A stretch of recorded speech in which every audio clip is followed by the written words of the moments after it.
What's up, Fire fam? My name is Kiahonfire and welcome back to Conan Exiles. Today we are covering some really exciting news, including the Isle of Siptah release date for PC and console, so that's Xbox and PlayStation, and more news as well on that one. So I'm going to be covering a lot. We're going to be having a look at the new trailer they've released as well and enjoying that, but we got a lot to do today and have a look at, so we're definitely going to get into some of the nitty-gritty as well, because them release dates though, oh my goodness, they couldn't have picked a worse time. So pretty much they were on Twitch Gaming TV the other day and they were releasing a notification about what they're releasing. So what happened was they released the trailer that we already know about, that's already public, and then they talked about it a little bit. It wasn't very significant details there, so you definitely didn't miss out on that. The core information I was looking for here was definitely at the end of the interview. So you had the trailer, which kind of displayed everything that's already on PC, but it would be new for people on console. So I'm going to react to that and show you it about. And it's a very long trailer, by the way. It's like 6 minutes, so it's going to be a little bit of a while, but I can point some things out, etc. We can cover that. And they covered over that it's actually going to be having Twitch drops. Now, Twitch drops, if you didn't know, if you log into Twitch and you are on Prime, you can get drops that give you rewards in games, which give you like skins or special weapons. So there's several ways to go about it, and I know this is not Conan, this is Rust, but I'm wondering which way they're going to go about it. So you have Rust Twitch drops, and they drop them this way where they have like community themed things that they give in, and you could claim that and use it as skins. They're all completely skins. Or they could go another route where they could do it like something like Destiny. Now each company kind of does it a little bit different, but Destiny I know for sure because I've claimed it myself, where you get actual items that you could use in the game. So you can get like a little car that you could drive around in, you can get weapons that you can actually use in the game. I am very curious how Conan is going to implement that and make it work, because they don't exactly have an inventory in Steam like Rust do.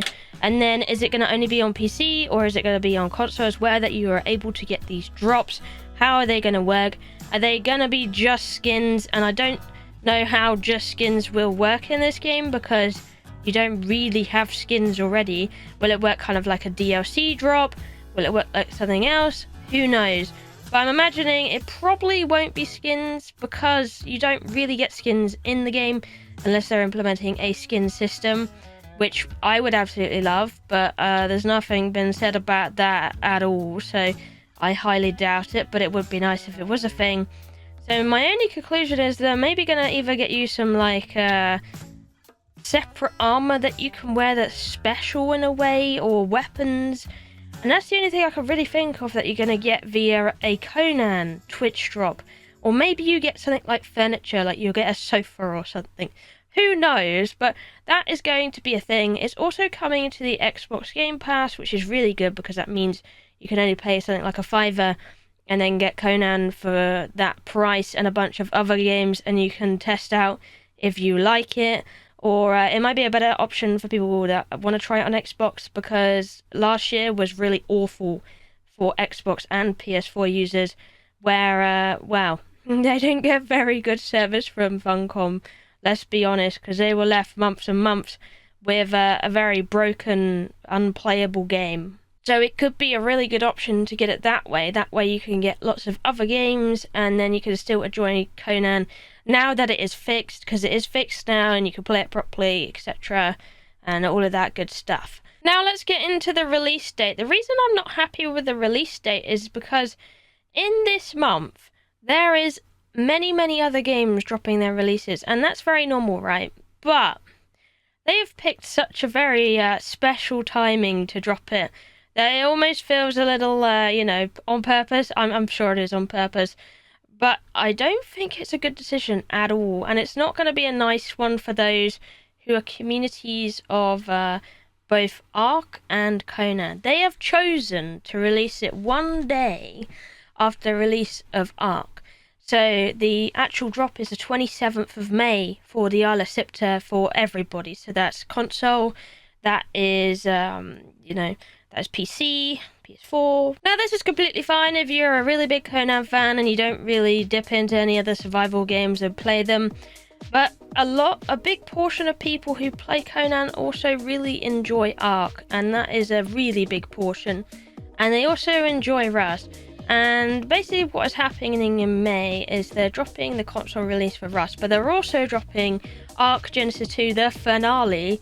Like, it's a really big drop on the 26th of May. So you got a massive competitor in the market. And I mean massive, like they're constantly up the top most played games on the Steam database.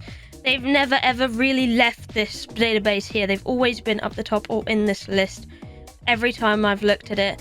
And they're one of the top games on, on Xbox as well. I'm pretty sure they're pretty high up on PS4 as well. It is one of the most played survival games on the market that you can get. And they've decided they want to compete with that by releasing their DLC after it, like just one day after, less than 24 hours after. That is going to suck a lot of players out of Conan, because they're going to have to decide whether they want to buy the Genesis 2 or play on Genesis 2, or if they want to go ahead and play the Siptah drop. They're deciding to release on the same day, so they're going to lose out on a lot of sales, and they're going to lose out on a lot of people, because a lot of people are gonna go and pick Ark, you know? They're just they just are. And another reason they are gonna pick Ark is because the season pass, they've already got the game, you know? They got Genesis 1 and 2, so they have that game already bought, so it's there to play and will be ready to play without having to spend a dime. And if they haven't spent a dime already, you know, you got to decide if you want to spend money on not one game but two games. And can you even afford that right now? Because, you know, you got COVID going on right now. So the timing is absolutely poor. Like, if they decide to release it a little bit beforehand, or maybe a couple of weeks after Ark release, that would be brilliant timing, and you'd probably get more money through the sales via that way, because you haven't got another massive competitor taking all your money away via that. They're trying to compete against each other, which is what a lot of companies do, but the problem is, it's kind of like some guy at the hot dog stand trying to compete with the supermarket. That's kind of what it's like. It's not good. And don't get me wrong, I love the game. I'm probably going to play both because I am, I do YouTube, I want to cover both games. I love both games.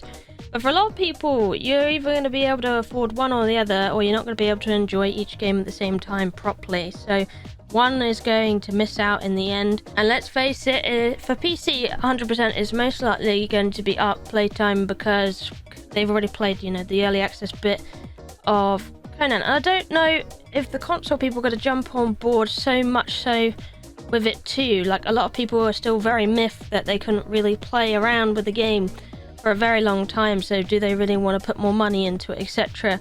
And would they would they want to put it more into Ark, or maybe do they want to give Conan a chance? So I think they're definitely losing out on some money by choosing to release it exactly in under 24 hours here. I think that's a really, really bad decision been made. I don't know who made that, but it's really bad. And don't get me wrong, I love Conan. I want to see it do well. That's why I cover content on it, and that's why I play it along and show you guys everything. I'm just expressing my opinion because you're kind of, it's letting some players down, because not all players can afford playing both games at the same time. It's just kind of like a letdown for the player base, really. That's kind of how I see it at the end of the day. And a loss of money on your end, so I don't really get it. But it will be nice that you guys, of course, will finally be able to get this game, and it will be fully released for you to play. I believe that means you'll probably have to pay a bigger price than Early Access did, because it will be a fully released game.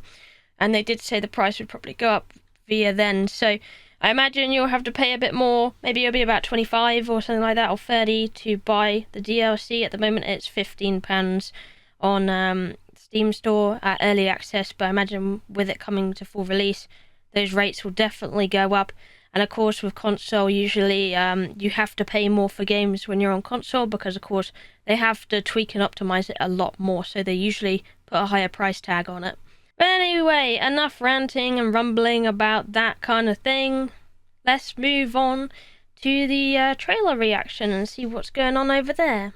Okay, so on to the trailer. They got a new one released that we can watch that pretty much explains all the features they have coming to the Isle of Siptah. Conan Exiles' Isle of Siptah introduces a massive new world to Conan Exiles, filled with secrets, challenges, and treasure. Explore the mysterious vaults of the Elder races. Battle for control over powerful surges of sorcery. Survive the vicious storm raging around the tower. So right now they're kind of going over some of the main key features of the game they got kind of going on here. Some of it is a lot in the old trailer that you've seen. Some of it is of a new that we'll talk about later on because they're going to show it off. And face the monstrous spider god, Zath. Like Zath, he's a new god that is coming in general. We have worked closely with the community to improve and expand the island since the launch of Early Access. And with full launch approaching, there is a lot to discover in Conan Exiles' Isle of Siptah. So pretty much what they're talking about here is working close with the community is what they did this time round, which was actually a really positive, good thing, was they got a lot of the key members of the Conan Exiles community, so people that are on the forums a lot, people who release content for Conan and all sorts of like that. They've brought them together to kind of get their opinions on what they're releasing and to test it out kind of, and that's how it's been going on, which is really good. They're getting the community involved. They're taking in a lot more suggestions off the forums or whatever way of communication that they have, and that's what they've done this time round. And it's changed Siptah a lot from when it released. Siptah, when it released, it was a very empty, large map. It didn't really have much going on in it. It was quite an unfriendly map, and it wasn't a great design, if I'm honest. I did discuss this in my review. But it was lovely visuals and some really nice places to live. There are some very good positives of it. But pretty much what they've done is they gave people what they wanted in this one, and it made it a hell of a lot better. So Conan Exiles Isle of Siptah DLC. It was important for us to engage with the community throughout the early access development period. Exiles has a varied audience of players, including RPers, PvPers, PvEers, and modders that play the game their own way. We've added changes to the main pain points that people were having. They added a lot more camps there. Proven gameplay elements from the Exiled lands, so it's a more familiar experience, but also the same different experience, conflict-based that we originally wanted with the Isle of Siptah. They completely removed the tornadoes that you used to have, and they've replaced them with camps to really now. bring the island alive. One of the main feedback points from our community is that they missed the dynamic elements of the camps from the Exiled lands. Players can now gather thralls through the many new NPC camps that we've added.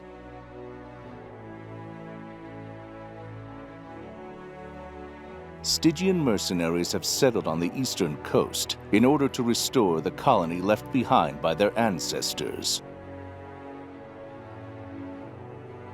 Black Corsairs have landed on the western beaches, intent on thwarting Stygian expansion. They are ready to wage war on any who oppose them. Nobody knows where the Accursed came from, or why they dwell in the shadow of the Tower of Siptah. What was the price of the pact that brought them a truce with the creatures of the Outer Void? The rescue mechanic is a new way the players can gain. So before we go over that, with those free camps, they're kind of like you have in your other ones. So you got the Accursed, they're kind of like your Sumerians. You have the Corsairs. They're like a stronger version of the pirates this time round. With these factions, actually, when you come against them, they seem to be a lot more stronger than the ones that you will get on the Exiled lands. So don't get it messed up when you start playing this and you think the pirates are going to be easy. They're not always going to be easy. They're going to be actually quite tough this time round. And then you have your Stygians, which are kind of like your replacement for the Relic Hunters, and that's kind of how it fits in that way. And they're on about the same difficulty scale as them as well. Access to the follower system. You'll need to track down a jailer, knock him out, steal a key from him, and then go to a cage where there's a captured thrall. When you unlock them and release them, they instantly become your companion. We wanted to make the new camps exciting and engaging, so in addition to rescuing prisoners and capturing thralls, players will be able to unearth buried treasure, swim out and explore the flotsam and discover treasures in the ocean. So the thrall mechanic's actually really, really good that they're adding in, because this allows you to get T3 fighters, bearers, and archers. You don't get crafters from this because they're ones that have to walk out, and crafter thralls are technically not like an NPC that you can use in the game. They're actually converted into an item that you can go and put into your crafting tables. So technically, they're not a model that would be able to walk out the cage, kind of like that, because you'll never be able to place it down. And capture and raise new unique puppies. The puppies would definitely go over on another video. To give the player some more landmass, more space. We have 3 distinctive areas in this new part of the map. We have one very large open area, which is very reminiscent of the savannah or some of the early areas in the Exile lands. Located in the center of the savannah. Now this is really good. We have a massive capital. Because with the Isle of Dorm, they've added a whole new kind of faction here. What remains with there, really though, good rewards. actively is these 3 pools. And These this can mechanic. be activated by collecting small statues that are placed Absolutely scattered wonderful. all through the island. Place them into the pool and they will trigger dangerous creatures, exciting encounters. Each one will be different. Each one will be unique. To an extent. In the central area of the map, we have a very large Oh, floodplain. sorry. These areas will encourage... It's quite a small bit in between the two, and it's kind of a bit of a filler. I would say it's still kind of Isle of Dawn style when you go to the Floodlands, but I'll let you figure that one out for yourself. But there are some nice soundtracks around there. I'll give you that. Siege these buildings. Then we have a volcanic area. The player will have to travel through it very cautiously. There are dangers around every corner. This I would think is a very good PvP area, in my opinion, 'cause it's very dark. Hard At the to base see. of the Tower of Siptah, the players will find the Voidforge. Firstly, they need to gather... You finally get fragments to of go power to in! gain access to this. But once they do, they will find a beautiful magical inner chamber. So this is like your library in the Exiled Lands map. This is. And that's all it does. But it gives you some really good blueprints. The main features for the Isle of Siptah are the Surge, the Vaults, and the Storm. We've made them less dependent on each other, so the players can play the game the way they want and engage in the activities that they find most enjoyable. The Surges are magical And this is good. portals This is that open definitely up good. and rip people from around Hyboria into the Isle of Siptah. We've made them a lot more accessible, so players can engage with them, spending less resources and activating them whenever they want. The Storm is a Yeah, this magical is a good vortex mechanic. that's centered on the tower in the Isle of Siptah. We've made it easier for players to live, build, and ride their mounts in the Maelstrom. You see, with the Storm, I do have a problem with it. It's like it exists in the middle of the map, but you can get all the things you need without having to use the Storm at all to be able to use your surges, which is a good thing, but it also makes it kind of just an annoying thing in the middle of the map that doesn't really have much use but to be a big tornado. Let me add that this storm makes the map dark and cloudy for probably about 30 minutes. If I remember right, that's the right time on it. And that's what it does, and it comes around several times a day. So it exists, but it doesn't have an awful lot of use. Just to be a kind of, it gets in the way. That's kind of how I see it right now. I suppose it's like the sandstorm, but it lasts a lot longer, so it's a lot more obnoxious.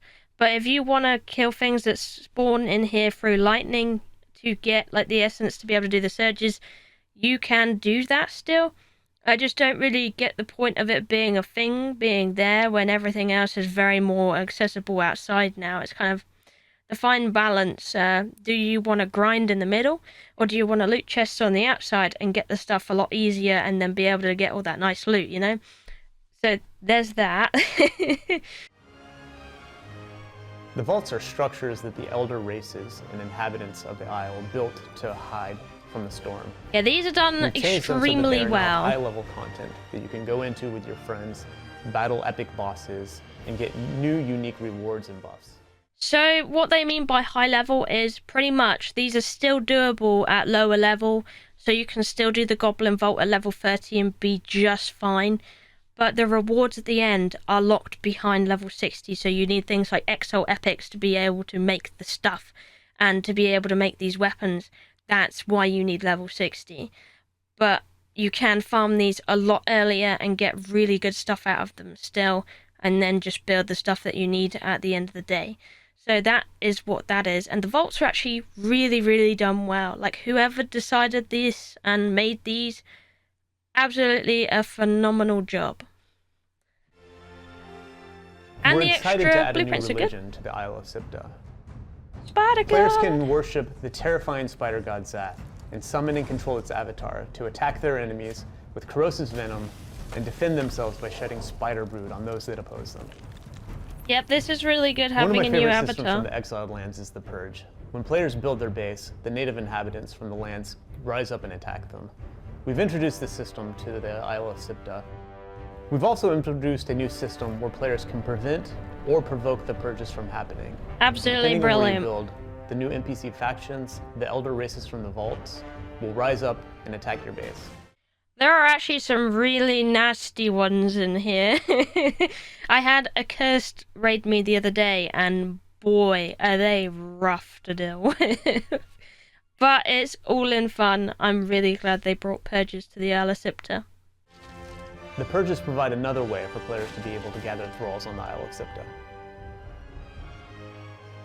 Exiles has a varied audience of players. During early access, we've made improvements based on feedback from each of these unique communities. I want to thank everybody that has joined us in making the Isle of Siptah what it is today.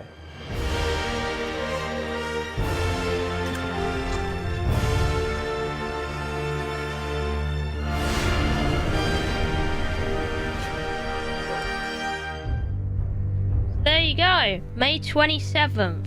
So, right at the end of the May, where all the action is happening. May is definitely going to be a jam-packed month. You got Subnautica coming out, Below Zero. That's going to be a huge survival game. You got Rust on console. That's going to be very huge for console. You have, you got Isle of Siptah. You got the Arc Genesis, the finale in there. So that's also a massive one. And you got several other releases. At the start of May, we've also got the Destiny 2 new season, so that's definitely going to suck up some time. And there's a lot more, so May, definitely huge. I never get why everybody releases at the same time. It's like you have to juggle all these games. And then you get this massive drought. I had a little rant on Twitter about that the other day. I was like, God damn it. All these games that I like to play, why are you dropping all in one time, you know? Well. It's good to see new content coming out. I definitely enjoy it. I am very glad with this, by the way, that they didn't stick with the original kind of blueprints that they were going for.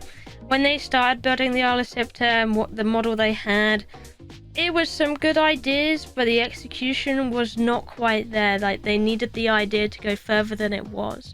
I'm very glad that they got the community involved to kind of help out and shape it to be a much better DLC. Now, when I made my review in the first time, I was very, in the middle ground, but kind of like, it's only good to get it at the price it is right now. I'm definitely going to update my review at some point because they have made it 100% worth the money to actually get now. I really do enjoy the DLC that they have out right now. Very enjoyable.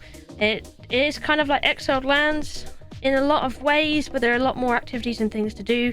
And right now, actually, before server transfers come out, the weapon pool is a lot better than what you can get on the Exiled Lands and via skeleton chests as well. You can actually craft a lot of weapons that are really good now and not need to use those skeleton keys to be able to do that kind of mechanic thing.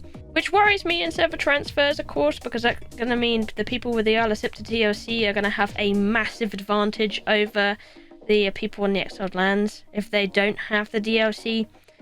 Something we'll definitely have to cover in another video, but there will be that. But I definitely look forward to the launch. Let me know what you guys think about this. Will you be playing this when it comes out? Will you be buying it? Or will you be playing something else? Or will you be playing the Arc Genesis? Like, if you have a decision between the two, which one are you going to be picking? I just kind of want to gauge what your opinion on it is, and I'm not kind of like stepping out of line here, because I'm kind of like, from what I've seen about. Anyway, guys, I'm sorry if it was a little bit of a, grumpy video. I don't usually do those unless I feel like really strongly about something, or feel like the decision is not a good one being made. This time, I really don't think it's a good decision, but hey ho. You'll mostly get a lot of the hardcore Conan players that don't play the other kind of survival games probably joining on the Siptah launch release, or people who haven't really played on the PC, the beta on there. So there's that. Hopefully there'll be a lot of people for them. I hope so. Of course, like I say, I do want to see this game thrive. I enjoy it a lot. I love the mods that people do for it as well. They got a great community, lovely people, blah de blah. But anyway, you know, just saying my bit. Anyway, thank you for watching. I love you all, and I'll see you in the next one. Bye bye.